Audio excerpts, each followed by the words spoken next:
আসসালামু আলাইকুম। আশা করি সকলে ভালো আছেন। আলহামদুলিল্লাহ আমরা ভালো আছি।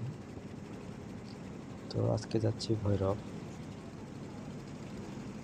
সেখানে একটু ঘুরতে যাব। দেখতে পাচ্ছেন বিশাল এক নদী।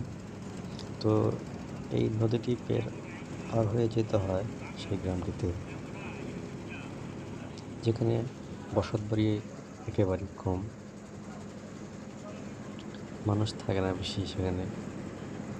চর এলাকা বলা হয়।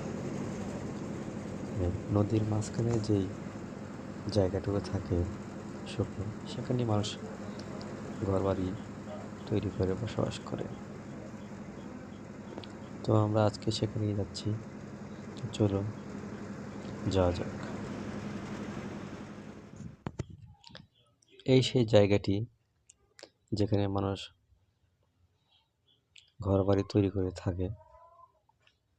এটি একটি চর জায়গা। দুপাশে পানি, মাঝখানে ফাঁকা জায়গা। সেই জায়গাতেই মানুষ বসবাস করে। দেখতে পাচ্ছেন কি সুন্দর জায়গা, নিরিবিলি পরিবেশ।